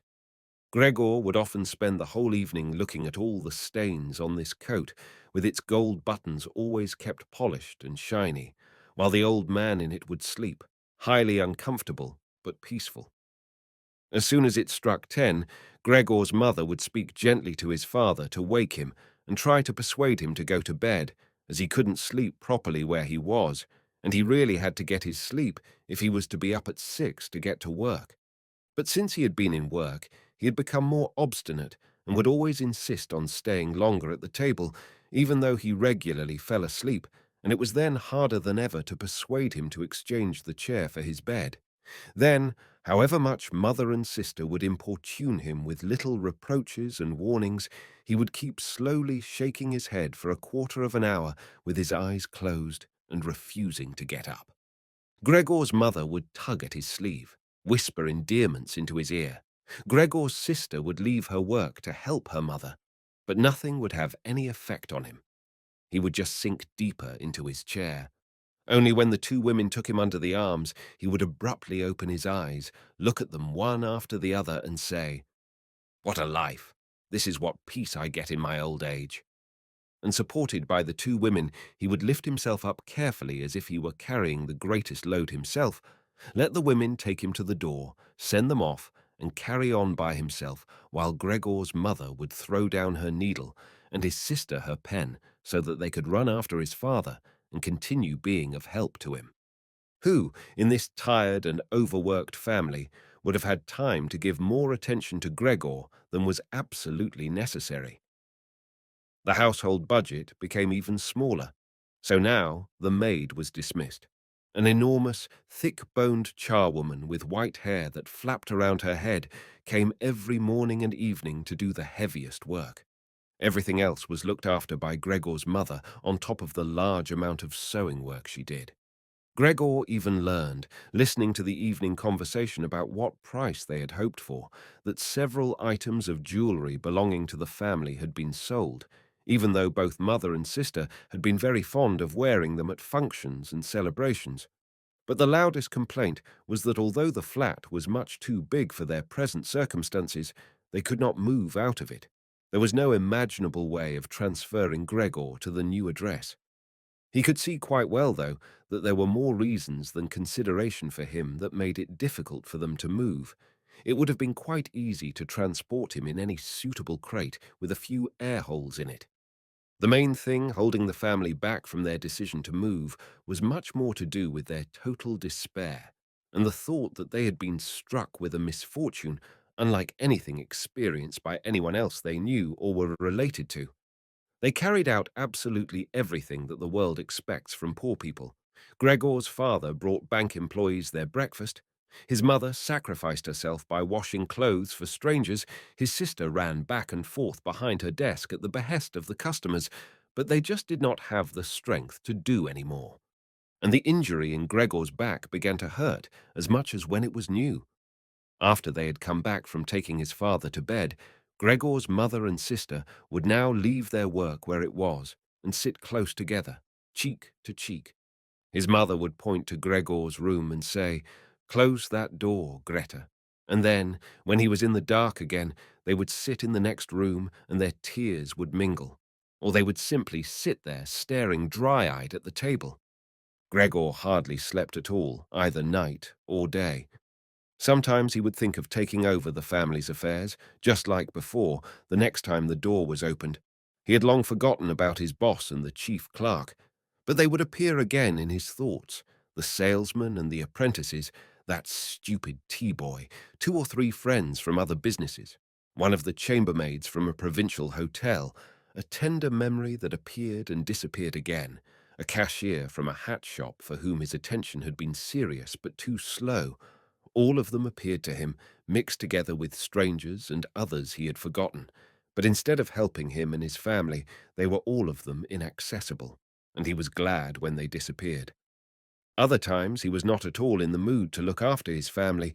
He was filled with simple rage about the lack of attention he was shown, and although he could think of nothing he would have wanted, he made plans of how he could get into the pantry, where he could take all the things he was entitled to, even if he was not hungry.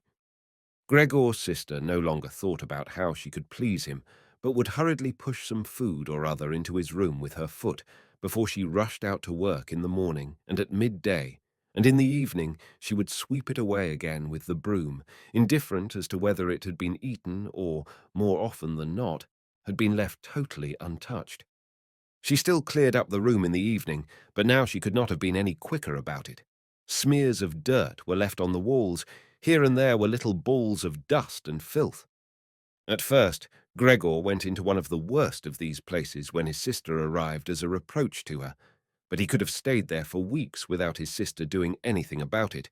She could see the dirt as well as he could, but she had simply decided to leave him to it. At the same time, she became touchy in a way that was quite new for her and which everyone in the family understood. Cleaning up Gregor's room was for her and her alone.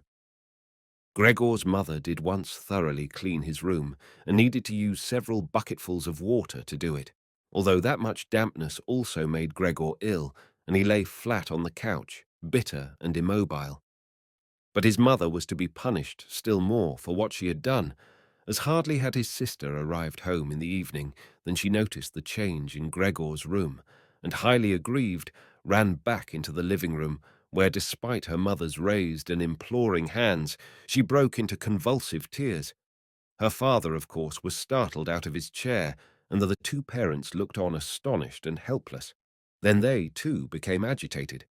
Gregor's father, standing to the right of his mother, accused her of not leaving the cleaning of Gregor's room to his sister.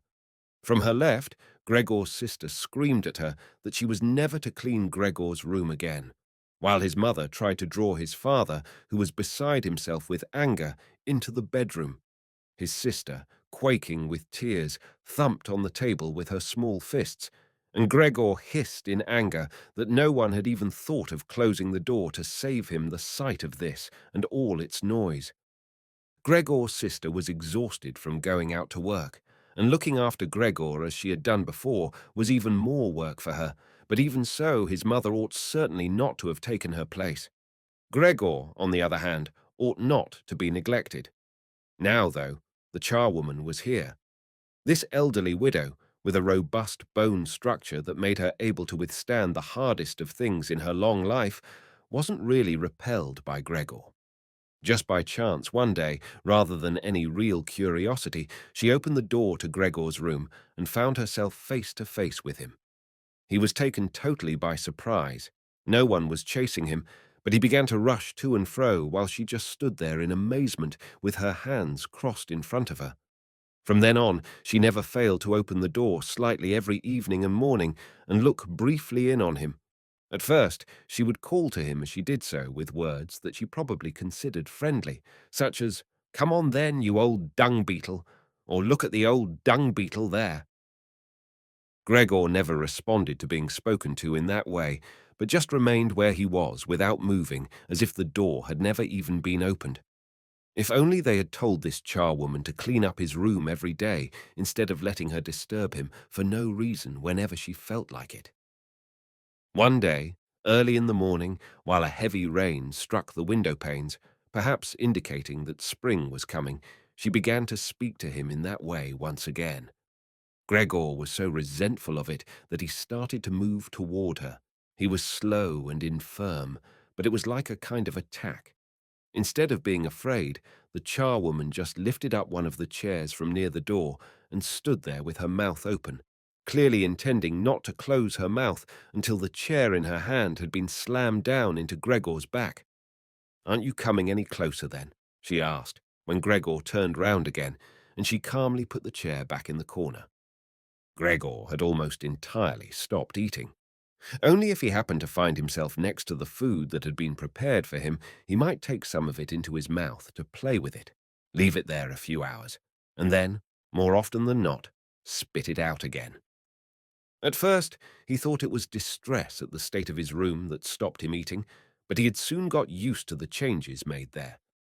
They had got into the habit of putting things into this room that they had no room for anywhere else, and there were now many such things as one of the rooms in the flat had been rented out to 3 gentlemen. These earnest gentlemen, all 3 of them had full beards, as Gregor learned peering through the crack in the door one day, were painfully insistent on things being tidy. This meant not only in their own room, but since they had taken a room in this establishment, in the entire flat, and especially in the kitchen. Unnecessary clutter was something they could not tolerate, especially if it was dirty. They had moreover brought most of their own furnishings and equipment with them. For this reason, many things had become superfluous, which, although they could not be sold, the family did not wish to discard. All these things found their way into Gregor's room. The dustbins from the kitchen found their way in there too. The charwoman was always in a hurry, and anything she couldn't use for the time being, she would just chuck in there. He, fortunately, would usually see no more than the object and the hand that held it. The woman most likely meant to fetch the things back out again when she had time and the opportunity, or to throw everything out in one go, but what actually happened was that they were left where they landed when they had first been thrown, unless Gregor made his way through the junk and moved it somewhere else. At first he moved it because, With no other room free where he could crawl about, he was forced to. But later on, he came to enjoy it, although moving about in that way left him sad and tired to death, and he would remain immobile for hours afterwards.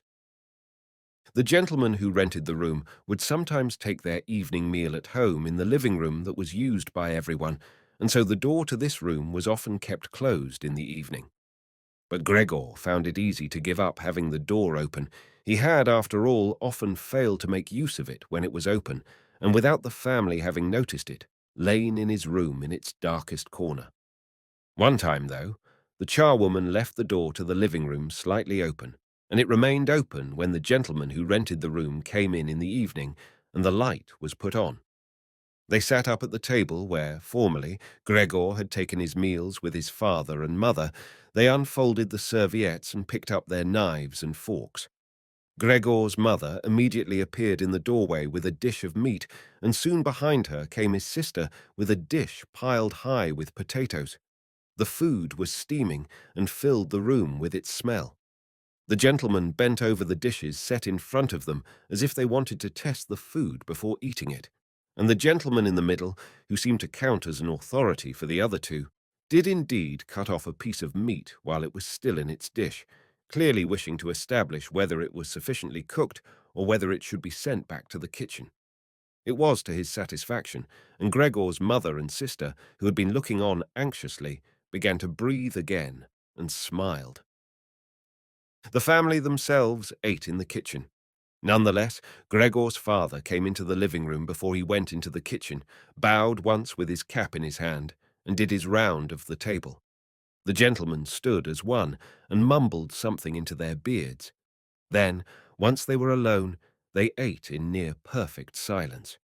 It seemed remarkable to Gregor that above all the various noises of eating their chewing teeth could still be heard, as if they had wanted to show Gregor that you need teeth in order to eat, and it was not possible to perform anything with jaws that are toothless, however nice they might be.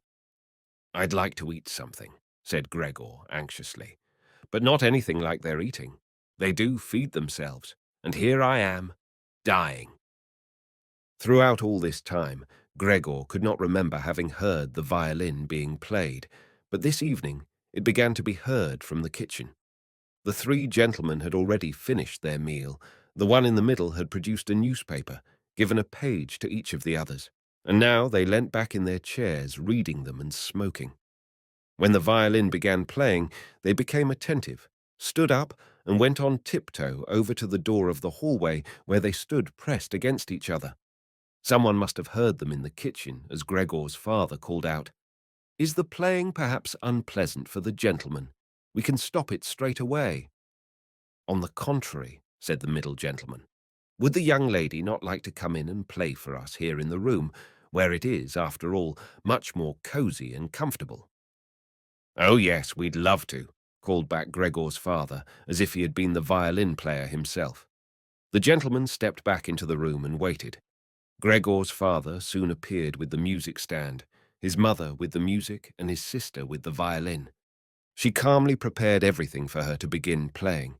His parents, who had never rented a room out before, and therefore showed an exaggerated courtesy towards the three gentlemen, did not even dare to sit on their own chairs. His father leant against the door with his right hand pushed in between two buttons on his uniform coat. His mother, though, was offered a seat by one of the gentlemen, and sat, leaving the chair where the gentleman happened to have placed it, out of the way in a corner. His sister began to play.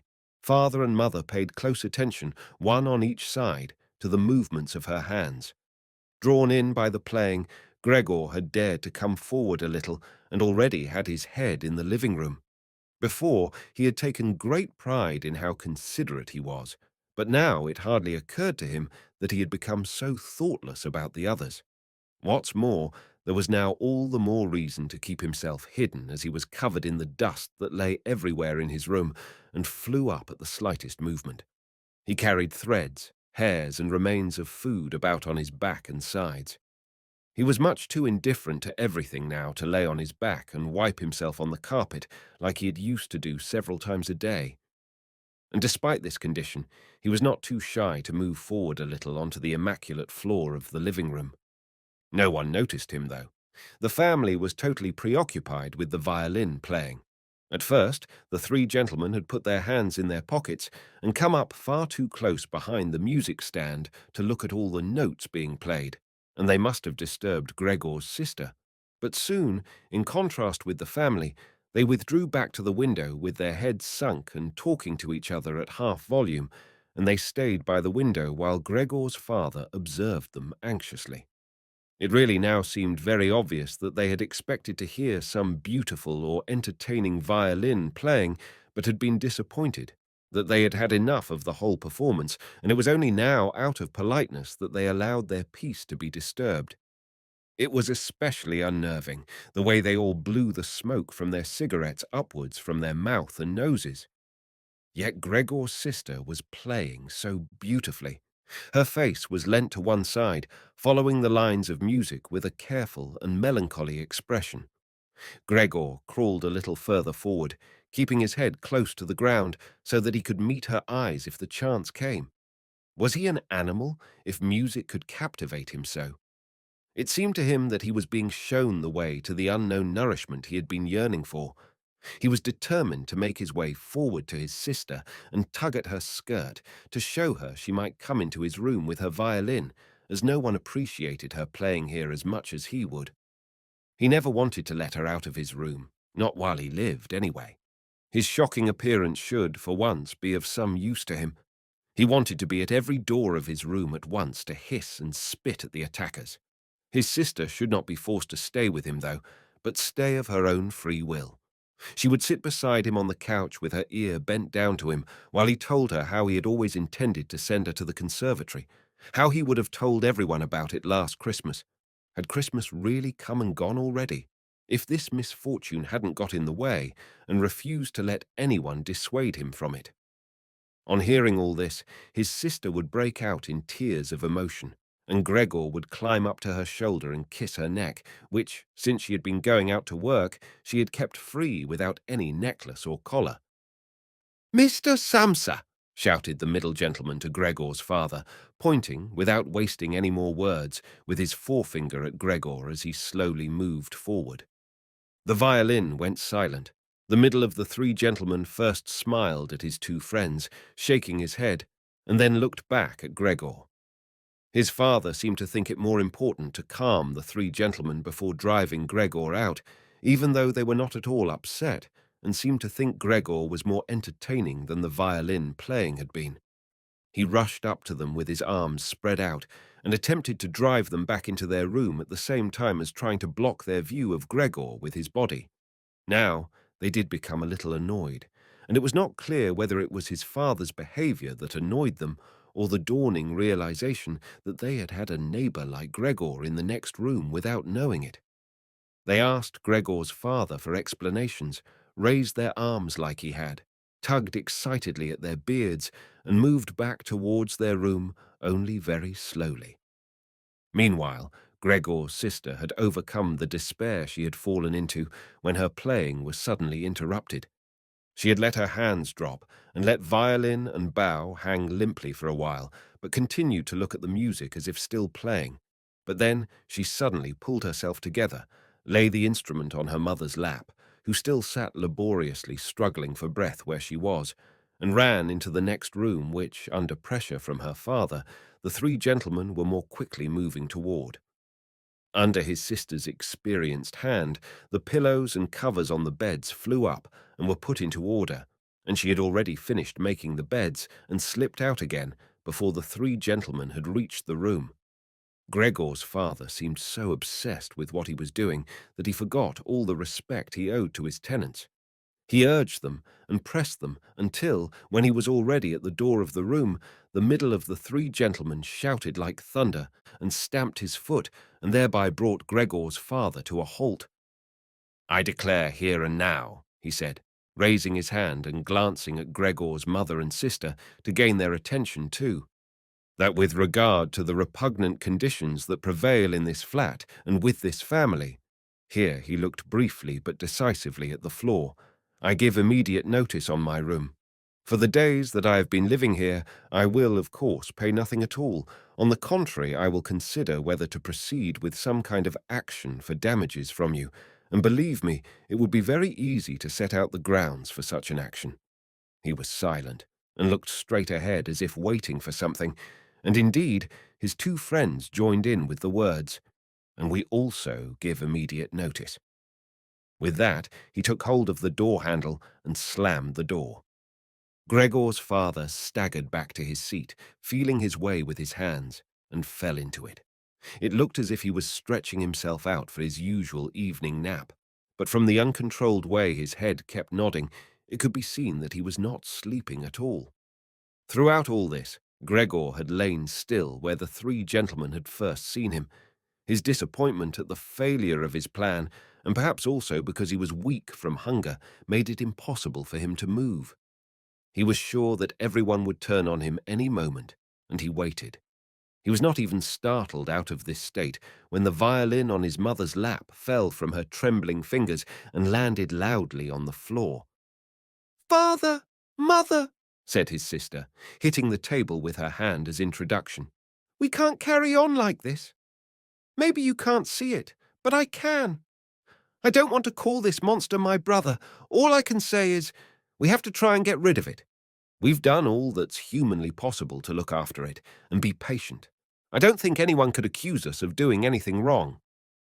"She's absolutely right," said Gregor's father to himself. His mother, who still had not had time to catch her breath, began to cough dully, her hand held out in front of her and a deranged expression in her eyes. Gregor's sister rushed to his mother and put her hand on her forehead. Her words seemed to give Gregor's father some more definite ideas. He sat upright, played with his uniform cap between the plates left by the three gentlemen after their meal, and occasionally looked down at Gregor as he lay there immobile. "We have to try and get rid of it," said Gregor's sister, now speaking only to her father, as her mother was too occupied with coughing to listen. "It'll be the death of both of you. I can see it coming. We can't all work as hard as we have to, and then come home to be tortured like this. We can't endure it. I can't endure it any more."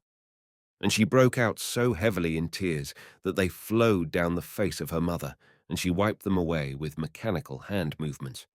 "My child," said her father with sympathy and obvious understanding, "what are we to do?" His sister just shrugged her shoulders as a sign of the helplessness and tears that had taken hold of her, displacing her earlier certainty. "If he could just understand us," said his father almost as a question. His sister shook her hand vigorously through her tears as a sign that of that there was no question. "If he could just understand us," repeated Gregor's father, closing his eyes in acceptance of his sister's certainty that that was quite impossible. "Then perhaps we could come to some kind of arrangement with him. But as it is—" "It's got to go," shouted his sister. "That's the only way, father. You've got to get rid of the idea that that's Gregor. We've only harmed ourselves by believing it for so long. How can that be Gregor? If it were Gregor, he would have seen long ago that it's not possible for human beings to live with an animal like that, and he would have gone of his own free will. We wouldn't have a brother anymore then, but we could carry on with our lives and remember him with respect. As it is, this animal is persecuting us. It's driven out our tenants. It obviously wants to take over the whole flat and force us to sleep on the streets. Father, look, just look, she suddenly screamed. He's starting again." In her alarm, which was totally beyond Gregor's comprehension, his sister even abandoned his mother as she pushed herself vigorously out of her chair, as if more willing to sacrifice her own mother than stay anywhere near Gregor. She rushed over to behind her father, who had become excited merely because she was, and stood up half raising his hands in front of Gregor's sister as if to protect her. But Gregor had had no intention of frightening anyone, least of all his sister. All he had done was begin to turn round so that he could go back into his room, although that was in itself quite startling, as his pain-racked condition meant that turning round required a great deal of effort, and he was using his head to help himself do it, repeatedly raising it and striking it against the floor. He stopped and looked round. They seemed to have realized his good intention and had only been alarmed briefly. Now they all looked at him in unhappy silence. His mother lay in her chair with her legs stretched out and pressed against each other, her eyes nearly closed with exhaustion. His sister sat next to his father with her arms around his neck. Maybe now they'll let me turn round, thought Gregor, and went back to work. He could not help panting loudly with the effort and had sometimes to stop and take a rest. No one was making him rush any more. Everything was left up to him. As soon as he had finally finished turning round, he began to move straight ahead. He was amazed at the great distance that separated him from his room and could not understand how he had covered that distance in his weak state a little while before and almost without noticing it. He concentrated on crawling as fast as he could and hardly noticed that there was not a word, not any cry from his family to distract him. He did not turn his head until he had reached the doorway. He did not turn it all the way round as he felt his neck becoming stiff, but it was nonetheless enough to see that nothing behind him had changed, only his sister had stood up. With his last glance, he saw that his mother had now fallen completely asleep. He was hardly inside his room before the door was hurriedly shut, bolted and locked. The sudden noise behind Gregor so startled him that his little legs collapsed under him. It was his sister who had been in so much of a rush. She had been standing there waiting and sprung forward lightly. Gregor had not heard her coming at all, and as she turned the key in the lock, she said loudly to her parents, "At last!" "What now, then?" Gregor asked himself as he looked round in the darkness. He soon made the discovery that he could no longer move at all. This was no surprise to him. It seemed rather that being able to actually move around on those spindly little legs until then was unnatural. He also felt relatively comfortable. It is true that his entire body was aching, but the pain seemed to be slowly getting weaker and weaker and would finally disappear altogether. He could already hardly feel the decayed apple in his back or the inflamed area around it, which was entirely covered in white dust. He thought back of his family with emotion and love. If it was possible, he felt that he must go away even more strongly than his sister. He remained in this state of empty and peaceful rumination until he heard the clock tower strike 3 in the morning. He watched as it slowly began to get light everywhere outside the window too. Then, without his willing it, his head sank down completely, and his last breath flowed weakly from his nostrils. When the cleaner came in early in the morning, they'd often asked her not to keep slamming the doors, but with her strength, and in her hurry she still did, so that everyone in the flat knew when she'd arrived, and from then on it was impossible to sleep in peace. She made her usual brief look in on Gregor, and at first found nothing special. She thought he was laying there so still on purpose, playing the martyr. She attributed all possible understanding to him. She happened to be holding the long broom in her hand, so she tried to tickle Gregor with it from the doorway. When she had no success with that, she tried to make a nuisance of herself and poked at him a little, and only when she found she could shove him across the floor with no resistance at all did she start to pay attention. She soon realized what had really happened, opened her eyes wide, whistled to herself, but did not waste time to yank open the bedroom doors and shout loudly into the darkness of the bedrooms, "Come and have a look at this. It's dead, just lying there, stone dead." Mr. and Mrs. Samsa sat upright there in their marriage bed and had to make an effort to get over the shock caused by the cleaner before they could grasp what she was saying. But then, each from his own side, they hurried out of bed. Mr. Samsa threw the blanket over his shoulders, Mrs. Samsa just came out in her nightdress, and that is how they went into Gregor's room. On the way, they opened the door to the living room where Greta had been sleeping since the 3 gentlemen had moved in. She was fully dressed as if she had never been asleep, and the paleness of her face seemed to confirm this. "Dead?" asked Mrs. Samsa, looking at the charwoman inquiringly, even though she could have checked for herself and could have known it even without checking. "That's what I said," replied the cleaner, and to prove it, she gave Gregor's body another shove with the broom, sending it sideways across the floor. Mrs. Samsa made a movement as if she wanted to hold back the broom, but did not complete it. "Now then," said Mr. Samsa, "let's give thanks to God for that." He crossed himself, and the three women followed his example. Greta, who had not taken her eyes from the corpse, said, "Just look how thin he was. He didn't eat anything for so long. The food came out again just the same as when it went in." Gregor's body was indeed completely dried up and flat. They had not seen it until then, but now he was not lifted up on his little legs, nor did he do anything to make them look away.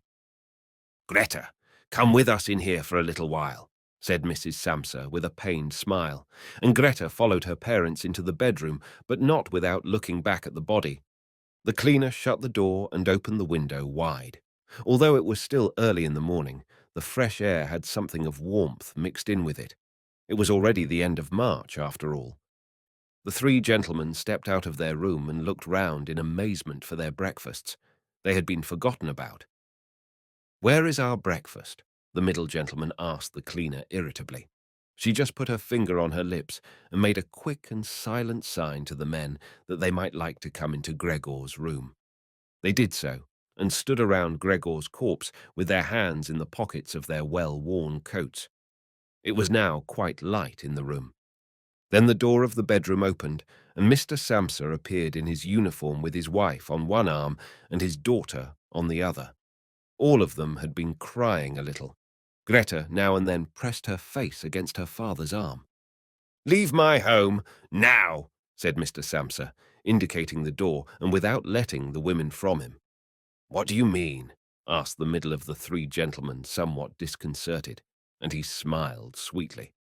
The other two held their hands behind their backs and continually rubbed them together in gleeful anticipation of a loud quarrel which could only end in their favor. "I mean just what I said," answered Mr. Samsa, and, with his two companions, went in a straight line towards the man. At first, he stood there still, looking at the ground as if the contents of his head were rearranging themselves into new positions. "All right, we'll go then," he said, and looked up at Mr. Samsa as if he had been suddenly overcome with humility and wanted permission again from Mr. Samsa for his decision. Mr. Samsa merely opened his eyes wide and briefly nodded to him several times. At that, and without delay, the man actually did take long strides into the front hallway.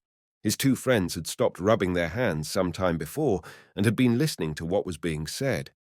Now they jumped off after their friend as if taken with a sudden fear that Mr. Samsa might go into the hallway in front of them and break the connection with their leader. Once there, all three took their hats from the stand, took their sticks from the holder, bowed without a word, and left the premises.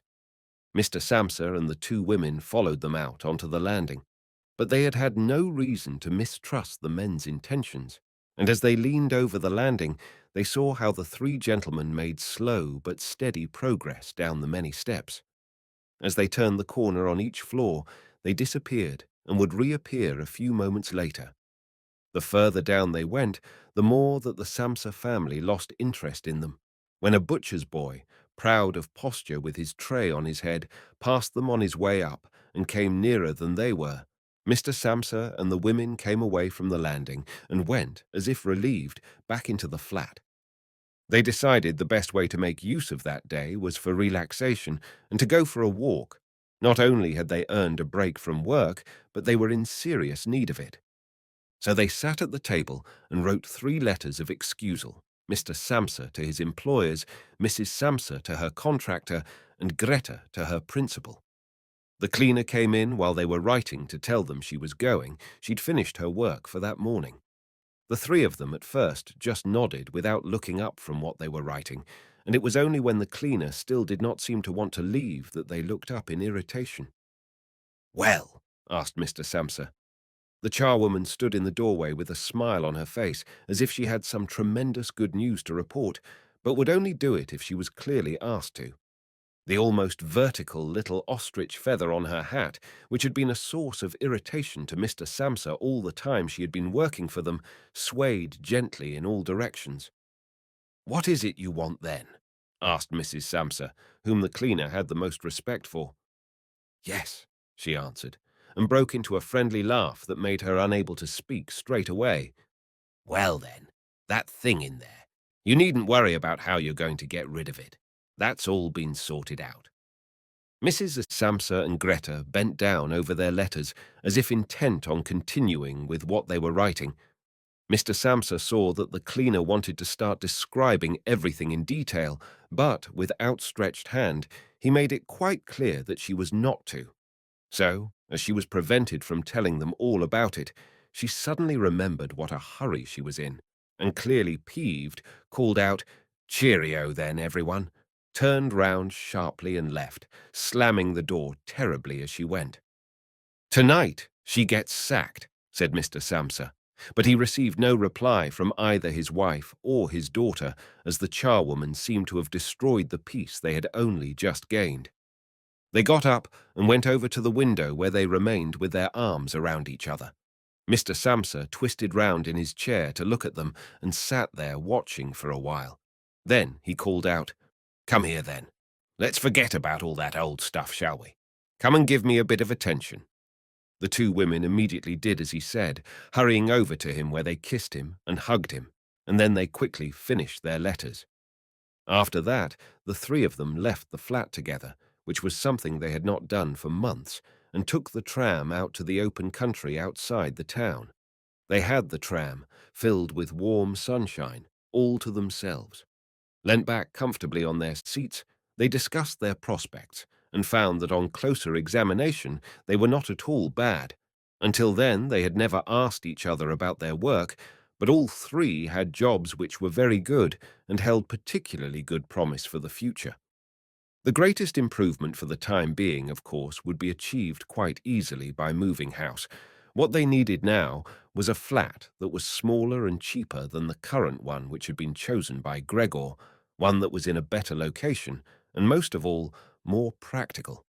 All the time, Greta was becoming livelier. With all the worry they had been having of late, her cheeks had become pale. But while they were talking, Mr. and Mrs. Samsa were struck, almost simultaneously, with the thought of how their daughter was blossoming into a well-built and beautiful young lady. They became quieter, just from each other's glance, and almost without knowing it, they agreed that it would soon be time to find a good man for her. And, as if in confirmation of their new dreams and good intentions, as soon as they reached their destination, Greta was the first to get up and stretch out her young body.